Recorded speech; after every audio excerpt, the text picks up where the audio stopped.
अगर सिंधिया थे तो ग्वालियर का महापौर क्यों हारे, मुरैना का महापौर क्यों हारे, इतने बड़े तोप थे, क्यों हारे। कुछ इस तरह एमपी की सियासत में तोप की भी एंट्री हो गई है। कमलनाथ ने भले ही केंद्रीय मंत्री ज्योतिरादित्य सिंधिया को कोई बड़ी तोप न माना हो, लेकिन वो सिंधिया ही है जिनकी बदौलत 2020 में कांग्रेस को सत्ता गंवानी पड़ी। इधर कमलनाथ के बयान पर सिंधिया ने भी जवाब देने में देरी नहीं की। उन्होंने ट्वीट कर कमलनाथ पर पलटवार किया और लिखा कि अच्छा हुआ जो आपकी परिभाषा में फिट नहीं हुआ। वहीं कमलनाथ ने भी सिंधिया के ट्वीट पर प्रतिक्रिया दी। मेरे से पूछा गया था कि कांग्रेस में पहले बड़े बड़े तोप थे, तो मैंने कहा बड़े बड़े तोप होंगे, मुझे कोई तोप की जरूरत नहीं है। तब मैंने कहा पर ये बात सही भी है, अगर वो कांग्रेस में नहीं है तो नहीं है। सिंधिया पर दिए गए बयान के बाद बीजेपी कमलनाथ पर हमलावर है। पंचायत मंत्री महेंद्र सिंह सिसोदिया ज्योतिरादित्य सिंधिया को तोप नहीं मिसाइल बता रहे हैं, तो वहीं विधायक रामेश्वर शर्मा ने कमलनाथ को झूठ की तोप बताया। कमलनाथ जी ने जो कहा है कि सिंधिया जी तोप नहीं है, वो बिल्कुल सही कहा है। सिंधिया जी तोप नहीं, सिंधिया जी मिसाइल है। और इस मिसाइल का प्रकोप जब कमलनाथ जी मुख्यमंत्री बने थे और कांग्रेस की सरकार बनी थी, तो ये सिंधिया जी की मिसाइल ही थी जिसने मध्य प्रदेश में कांग्रेस की सरकार बनाई थी। और जब मिसाइल ने अपना मुंह पलटा तो कांग्रेस की सरकार टपक गई नीचे, कमलनाथ जी नीचे आ गए। कमलनाथ जी कौन सी तोप है और कमलनाथ जी ने कौन सी तोप चला दी? इसलिए तोप अगर हो तो तोप बोलो। तुमने झूठ बोलने की तोप जरूर चलाई जो मध्य प्रदेश के किसानों को छला। चुनाव से ठीक पहले PCC chief Kamal Nath action mode में दिख रहे हैं। मुख्यमंत्री शिवराज सिंह चौहान हो या फिर केंद्रीय मंत्री ज्योतिरादित्य सिंधिया, कमलनाथ सीधा हमला करने से नहीं चूक रहे हैं। और कमलनाथ ने जिस तरह से सिंधिया पर हमला बोला, उससे ये तय है कि विधानसभा चुनाव में सिंधिया भी आरोपों के केंद्र में हो सकते हैं। कांग्रेस सिंधिया को ही टारगेट कर बीजेपी को घेर सकती है।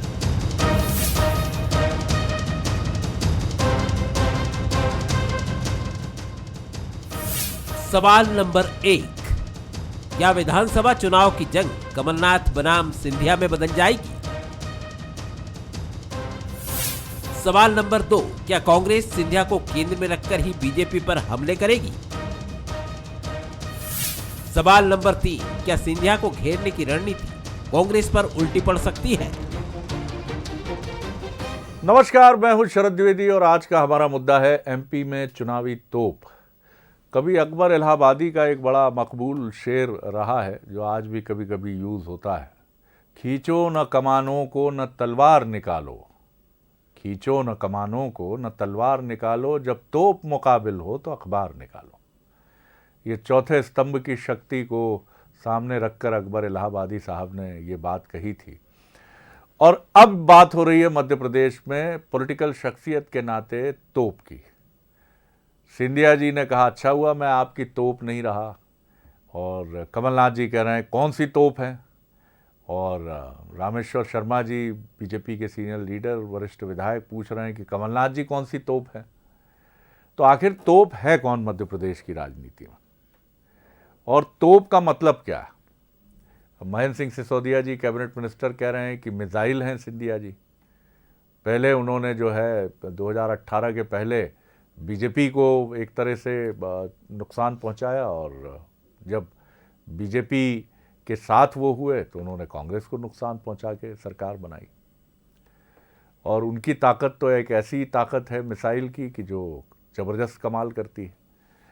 नाना प्रकार की चीज़ें हैं। जब व्यक्ति बोलता है राजनीति में तो बहुत सारी बातें वो कर जाता है, लेकिन असली चीज़ वही है कि आपका मजबूत होमवर्क। और ये सही बात है जो हमारा सवाल भी है कि कमलनाथ जी के मुकाबिल रहेंगे ज्योतिरादित्य सिंधिया, क्योंकि सिंधिया जी पहले कांग्रेस में रहे हैं।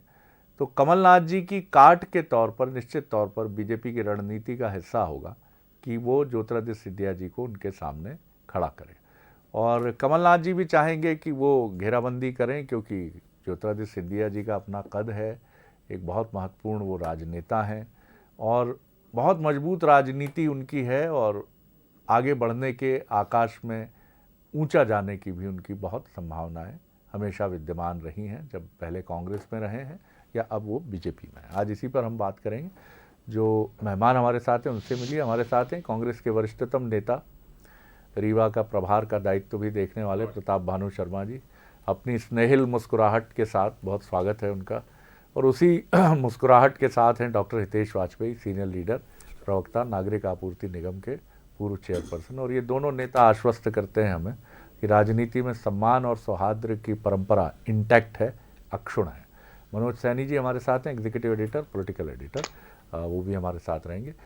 मनोज, किस तरह से आप देखते हैं तोप की राजनीति की शुरुआत हुई है? मध्य प्रदेश की राजनीति में देखें, अगर तोप से ही उपमा देनी है तो शिवराज जी से बड़ी तोप तो मुझे कम ही नज़र आती है, और कांग्रेस की बात करें तो कमलनाथ जी से बड़ी तोप नज़र नहीं आती है। और सिंधिया जी भी बेहिचक तोप हैं, लेकिन ये जिस तरह से तोप की ये बहस छिड़ी है, तो बयानों की भी तोप चली है खूब जम के, और सिरे मुंह एक दूसरे की तरफ किए गए हैं। बहरहाल किस तरह देखते हैं आप पूरे? देखिए, बयानों की तोप चलना शुरू हो गई है और हमें लगता है कि 2018 के बाद ये पहला मौका होगा जब सिंधिया वर्सेस कमलनाथ, जिसका जिक्र हम भी कर रहे थे, लेकिन कमलनाथ भी समझ रहे, रणनीतिक तौर पर भी शरद जी ये दिखाई देता है कि यदि कमलनाथ निशाना किसको बनाएंगे, सिंधिया को बनाएंगे। और सिंधिया वही लीडर है जिसके चेहरे पर 2018 में सिंधिया भी थे, कमलनाथ भी थे, और दोनों चेहरों पर कांग्रेस आगे बढ़ी थी, जीत भी मिली, सरकार भी बनी, सरकार चली गई, उस पर कई बार बातें हो गई है। तो अब सबसे जो बड़ी तोप कमलनाथ जी को दिखाई देती है वो वही तोप है, वो है सिंधिया, क्योंकि सिंधिया की वही तोप थी जो चली और सरकार भी गिरा दी। नई सरकार पदस्थ हो गई भारतीय जनता पार्टी की, जिसके केंद्र में अब केंद्रीय मंत्री ज्योतिरादित्य सिंधिया है, और वो चमकता धमकता चेहरा जिसका इस्तेमाल कांग्रेस ने किया था, भारतीय जनता पार्टी करना चाहेगी। पर बीजेपी के पास तोप बहुत है। खुद मुख्यमंत्री शिवराज सिंह चौहान एक अलग तरह के नेता है, उन्हें तोप माना जा सकता है, सबसे बड़ी तोप है। ज्योतिरादित्य सिंधिया भी अपने रूप में एक तोप है। बीडी शर्मा प्रदेश अध्यक्ष, युवा नेता, उनके पास है।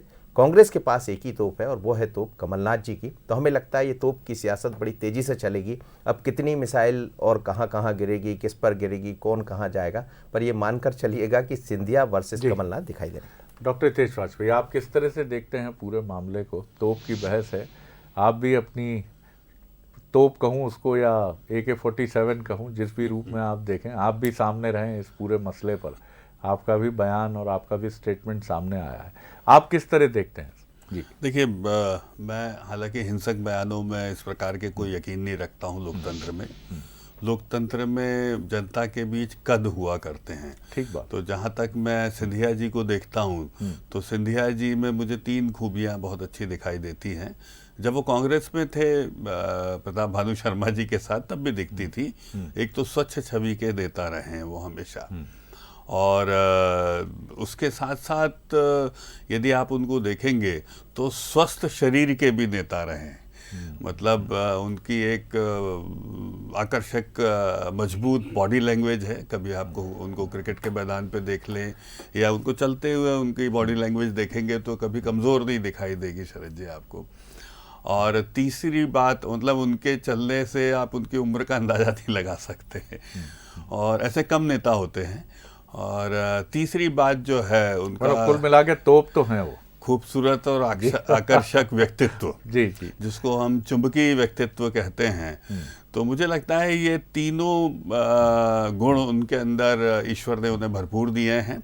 और जब 18 साल वो कांग्रेस का नेतृत्व करते थे तो इसका लाभ उनको वहाँ भी मिलता था, और उसी बात की कमी आज शायद कमलनाथ जी को महसूस हुई होगी, तो इसीलिए उन्हें गाय बघाए उनकी याद आ जाती है।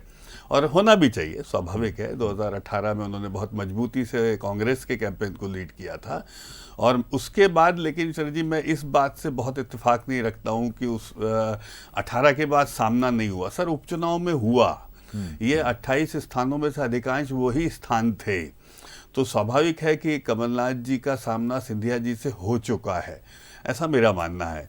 तो हमने भी उसको प्रबंध समिति की ओर से चुनाव प्रबंधन के दौरान उस पूरे माहौल को देखा है, और मुझे लगता है उसके पश्चात शरद जी लगभग जो 1.5 साल का वक्त गुजरा है उसमें वो भारतीय जनता पार्टी के कद्दावर नेता के रूप में उभरे हैं, जो प्रधानमंत्री मोदी जी की कैबिनेट के भी मजबूत सदस्यों में से है। जैसे नरेंद्र सिंह तोमर जी हैं, और साथ ही साथ वो कैलाश विजयवर्गीय जी हों, शिवराज सिंह चौहान जी हों, वी.डी. शर्मा जी हों, सभी के साथ जेल होकर एक अच्छे और मजबूत राजनीतिक कदमों से धीरे धीरे हम शनय 23 की ओर बढ़ रहे हैं। तो ये चिंता वाकई में कांग्रेस के लिए जायज़ है कि इतने बड़े कद का व्यक्ति और जब जेल भी हो जाए तो स्वाभाविक है कि, और हम उसको डेंट भी नहीं कर पा रहे हैं, देखिए कोई विशेष बात आप नहीं कह पाते उनके विरुद्ध, तो विपक्ष का चिंता करना जायज़ है। आपने इतने सारे रूपकों के साथ, और मैं ये नहीं कह रहा हूँ कि उनमें से किसी भी रूपक को चुनौती दी जा सकती है, क्योंकि आपने अधिकांश बातें जो कही हैं सिंधिया जी को लेकर वो तथ्यों पर आधारित ही कही हैं। निश्चित तौर पर फिटेस्ट पॉलिटिशियंस में से हैं देश के वो, और स्वच्छ छवि है उनकी, और 2018 में वो बहुत 18 साल वो कांग्रेस के लिए एसेट रहे हैं, मजबूत नेतृत्व रहा है। और बीजेपी अब निश्चित तौर पर, और अभी कैबिनेट मंत्री के तौर पर भी जो काम है, प्रताप भानु जी के भी बहुत ही निकटतम एक संबंध और तमाम चीज़ें उन्होंने देखी हैं। तो मैं उम्मीद करता हूं कि वो तोप और तमाम चीज़ों पर एक बड़ी संतुलित और बड़ी गहरी प्रतिक्रिया उनकी तरफ से सामने आएगी। सर, क्या कमलनाथ जी के मुकाबले ज्योतिरादित्य सिंधिया और ज्योतिरादित्य सिंधिया के मुकाबले कमलनाथ जी? जी देखिए शरद द्विवेदी जी, सिंधिया जी को तोप से तमंचा तो गुना और शिवपुरी की जनता ने कर दिया था। चुनाव में सर दिग्गज हारे, मैं उनके पक्ष में नहीं बोल रहा हूं, लेकिन आप चुनावी राजनीति के किसी भी नेता को ले लीजिए। मैं तो आपकी बात का जवाब, तोप को तमंचा कैसे हुए हैं उसका जवाब। क्या अटल जी को भी तमंचा कहेंगे, इंदिरा जी को भी तमंचा कहेंगे, राहुल जी को भी तमंचा? सब हारे हैं, सब हारे हैं चुनावी राजनीति में। और मुझे लगता है सर ये मेडल है, ये आभूषण है। लीडर्स है ये जी, अपने अपनी पार्टी में, अपने क्षेत्र में, अपनी राजनीति में दखल रखने में जी। और जहां तक सिंधिया जी के ऊपर आरोप लगाने का सवाल है, कांग्रेस के लिए कभी कोई मुद्दा नहीं रहा उनके, बल्कि भाजपा ने ही उन पर समय समय पर आरोप लगाए। उनके ऊपर भू माफिया होने का आरोप लगाया, 500 बीघा जमीन का कब्जा करने का आरोप लगाया, और ये कह रहे हैं साफ छवि है। तो छवि का यदि उन्होंने चरित्र हनन किया सबसे ज्यादा, तो भारतीय जनता पार्टी ने ही ज्योतिरादित्य सिंधिया का किया था। अब जहां तक कमलनाथ जी का सवाल है, कमलनाथ जी ने एक सवाल के जवाब में ये कहा है कि वो कोई तोप नहीं है कि जो उनकी वजह से कांग्रेस एक मजबूत अथाह समुद्र है, एक ऐसी गंगा की तरह पवित्र पार्टी है जिसमें सब वर्ग के लोग, सब समाज के लोग जुड़कर उसे बनाते हैं। और सिंधिया के साथ तो इतना बड़ा विश्वासघात का, धोखा देने का इतिहास जुड़ गया है गद्दारी का, कि वो उसे धोते धोते गंगा जी मैली ना हो जाए। तो ऐसी कोई बात शरद जी है नहीं। कमलनाथ जी के नेतृत्व में कांग्रेस संगठित बोल रहे हैं सर आप, ऐसी अपेक्षा मैं नहीं कहूंगा नहीं थी, लेकिन मुझे लगता है कि मतलब लोकतंत्र में, दलों में ये जी बड़ी कठोर भाषा रही है आज आपके प्रताप भानु। इंदिरा जी ने भी दल छोड़ा है, नेहरू जी ने भी छोड़ा है जी। यदि जनता के मैंडेट को किसी ने धोखे से गिरा दिया, चुनी हुई सरकार को गिरा दिया, जिसे बहुमत नहीं मिला था, जिसे जनता का मैंडेट नहीं मिला था, और उनके कारण यदि कमलनाथ जी की कांग्रेस की सरकार गिर जाए, तो इससे बड़ा धोखा और क्या हो सकता है? ऐसा कभी भी माधवराव सिंधिया, उनके निकट मैंने काम किया है, इनके पूज्य पिताजी के, उसमें माधवराव सिंधिया के, उसमें वो इतने बात के धनी थे कि इंदिरा जी और राजीव गांधी दोनों के विश्वास पात्र थे, और कर्मठता उनकी पहचान थी, और इनका तो दल बदल और विश्वासघात पहचान बन गई। दोनों में जमीन आसमान का फर्क है, इसलिए ये कहना पड़ा है। और कमलनाथ जी के साथ बहुत अच्छी टीम है, दिग्विजय सिंह जी हैं, आप देखिए, हमारे सुरेश पचौरी हैं, हमारे अजय सिंह हैं, हमारे भूरिया जी हैं, और जितने भी वरिष्ठ नेता हैं आज सब कांग्रेस के। आज नाम याद नहीं आ रहा है आपको? यादव जी भी हैं, अरुण यादव जी हैं, जी अरुण यादव हैं, जी। तो ये सब मिलके टीम के नेता कमलनाथ जी हैं, और टीम स्पिरिट से हमारी आक्षेप या लड़ाई व्यक्तिगत नहीं है। वाजपेयी जी कुछ ऐड करना चाह रहे हैं। भाजपा के संगठन से है, भाजपा के कुशासन से है, उनके विश्वासघात और झूठ बोलने से है। किसानों के साथ उनने जो धोखा किया, कर्जा माफी की स्कीम को खत्म कर दिया, डिफॉल्टर किसानों को बना दिया। सुन लीजिए प्रताप भानु जी, 34 लाख लोग डिफॉल्टर हो गए। आप उत्तर दीजिए उसके बाद जी। हमारी संगठन बड़ी जोशीली तकरीर है आपकी, बड़ी जोशीली तकरीर है, बड़ी जोशीली तकरीर है। कहते हैं जी कि हमारा मुकाबला आवाज भाजपा नहीं के जा रही संगठन लगता से है। है। हम चलिए, व्यक्तिगत बोलिए। आक्षेप शर्मा जी, या मेरी आवाज आ रही हो तो टिप्पणी हम बिल्कुल नहीं रखते और शर्मा न जी, करते। कमलनाथ जी, कमलनाथ जी ने कुछ इंस्ट्रक्शंस दिए हैं आज, ऐसा लग रहा है प्रताप भानु जी को कहा है बड़ा फायरी रहना है आज। नहीं नहीं, नहीं, मेरी पांच दिन से कोई चर्चा नहीं हुई।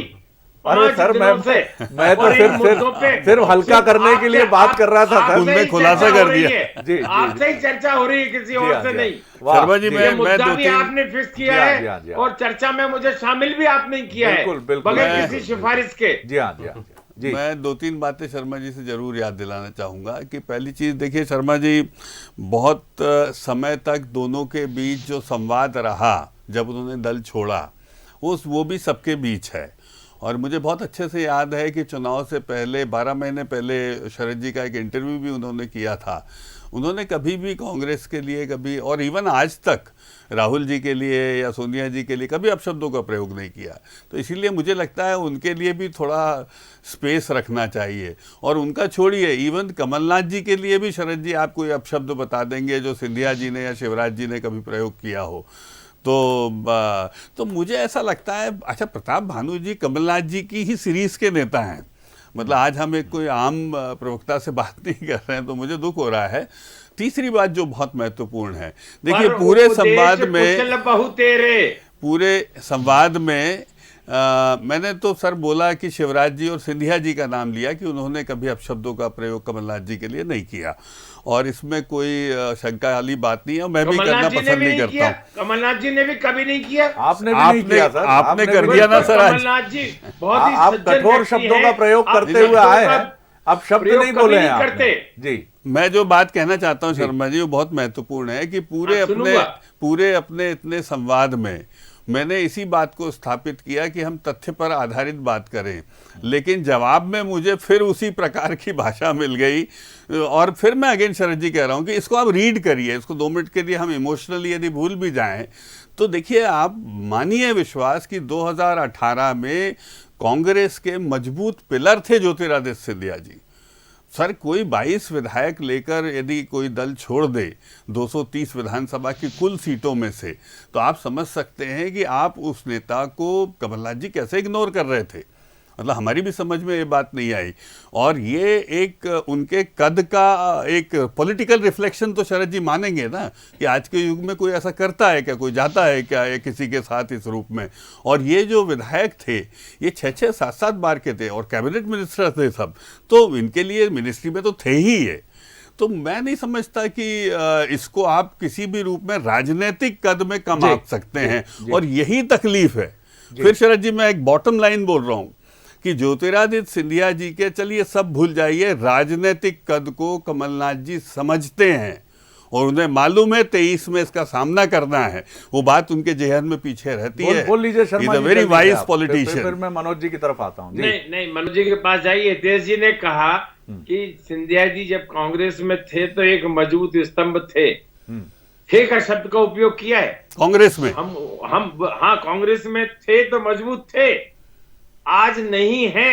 ये आप कह रहे हैं। कांग्रेस मजबूत है, पर कमल के बगैर भी ये आप कह रहे हैं। ग्वालियर जीते हैं और कमलनाथ जी ये मानकर चलते हैं। और आने वाले सर 28 उपचुनाव में से क्या जीते आप, ये मान के चलिए। आप 28 उपचुनाव में क्या जीते आप, चलिए बताइए। आप तो 2023 के उपचुनाव की बात करिए सर, भूल जाइए। अच्छा वो भूल जाइए, बोले आप मेरा याद रखिए बाकी भूल जाइए। बस आप वो याद रखिए, बाकी भूल जाइए। अभी ये एक बड़ा सवाल ये है जो हितेश वाजपेयी ने खड़ा किया, डॉक्टर साहब ने, कि सिंधिया जी की कद्र क्यों नहीं हुई।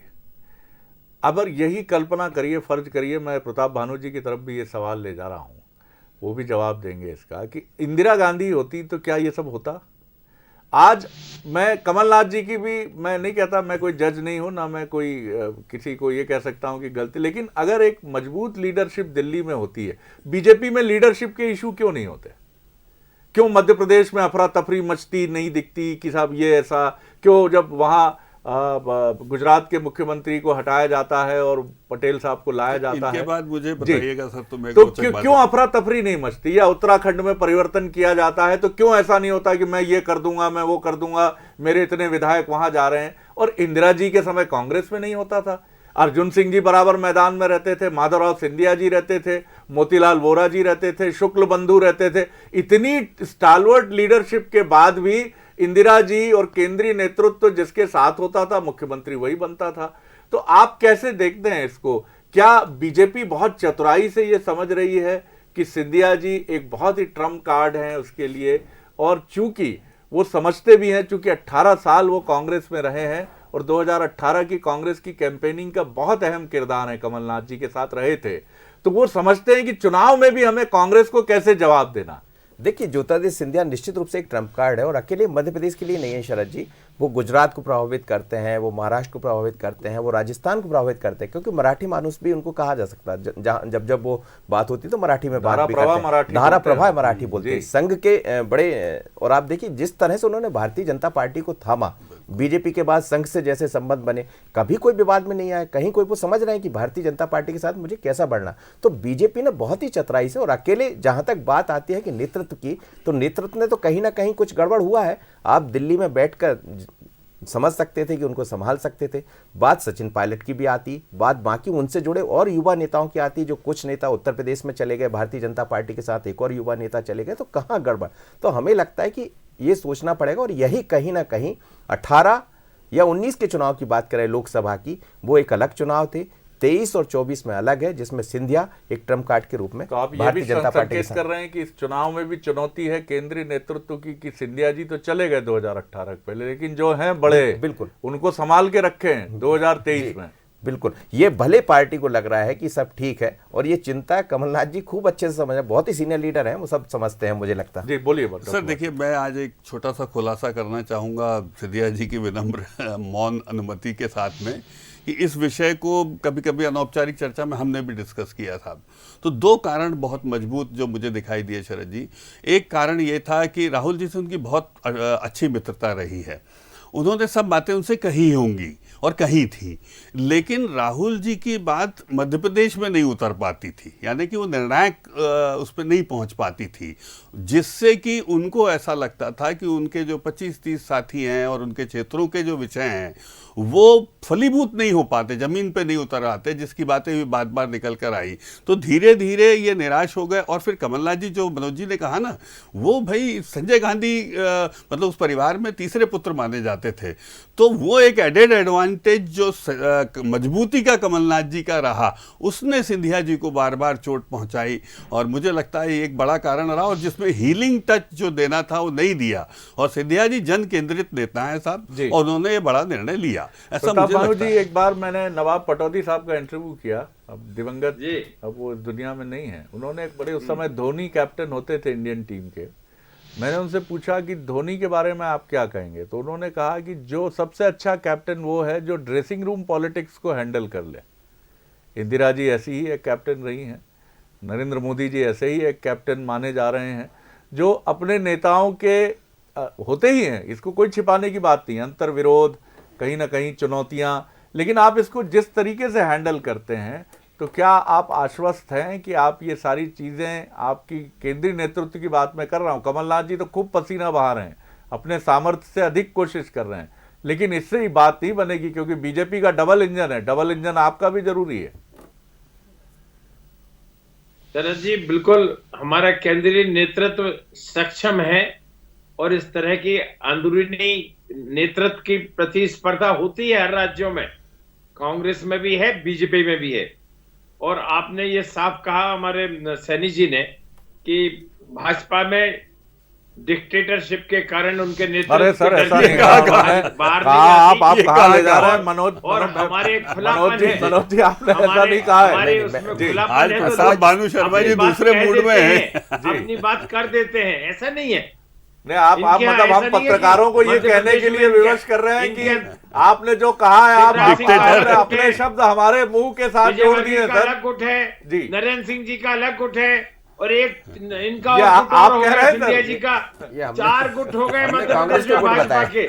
ये भी तो अब देखो, आम जनता को दिख रहे हैं, कार्यकर्ता को दिख रहे हैं। और ये आप निराश हैं शर्मा जी, इसीलिए आज आप तो मुझे लगता है कि निराश नहीं है, फ्रीलांस खेल रहे हैं। सरकार को हटाएंगे जिस तरह से धोखा देकर। अच्छा, सौदेबाजी से सरकार आप 19 विधायकों का क्या करेंगे जिन्होंने राष्ट्रपति चुनाव में कमलनाथ जी की बात को नहीं माना? वो 19 विधायक अभी भी आपकी लगता है कि प्रताप भानु जी ने किसी बेहतरीन कोई बढ़िया किसी राजपुताना तोप के साथ फोटो खिंचाई है, और आज जो है तोप के गोले की तरह उनके कई जो हवा में मार रहे वक्तव्य हैं वो बड़े बड़े। अरे शरद जी, आपको मालूम नहीं है जी, भेलसा की तोप बहुत मशहूर थी पुराने जमाने में। सर मैं देखिए, मैं पहुंच गया तथ्य तक। प्रभु जी मैं समझ गया कि भेलसा की तोप का प्रभाव है ये, क्योंकि अब तक मैंने आपको देखा है तो आपकी वाणी जो है वो किसी मंदिर की घंटी की तरह आज भी बहुत, लेकिन आज उसमें थोड़ा तोप का भी सम्मिश्रण नजर आया। तो भिलसा की तोप का खुलासा कर दिया आपने। शीर्षक तो आपने तय किया था शरद जी, मैंने थोड़ी तय किया। नहीं सर, अब हम आगे बड़े शांतिपूर्ण और इस तरह के बड़े सौहार्दपूर्ण शब्द चुनकर आएंगे, क्योंकि यहाँ तोपें चलने लगी और मिग उड़ने लगे तो बड़ी मुसीबत हो जाएगी। बहुत शुक्रिया जी ने बड़ा मजाकिया बना दिया। जिक्र आपने किया, मिसाइल का जिक्र आपने किया जी, मैंने तो भेलसा की तोप बता दी आपने। जिक्र तो कमलनाथ जी ने किया, उसके बाद तो तोप का बयान ही छिड़ गया सर। चलिए कोई बात नहीं, बहुत शुक्रिया प्रताप भानु जी, हमेशा आपके साथ बात करना धन्यवाद, बहुत आनंद आता है। बहुत शुक्रिया डॉक्टर हितेश वाजपेयी, आप दोनों ने इस चर्चा की गरिमा को बहुत अलग संदर्भ के साथ बढ़ाया है। बहुत शुक्रिया मनोज जी। और आगे देखिए अफसरनामा, RRDA की CEO और सीनियर IAS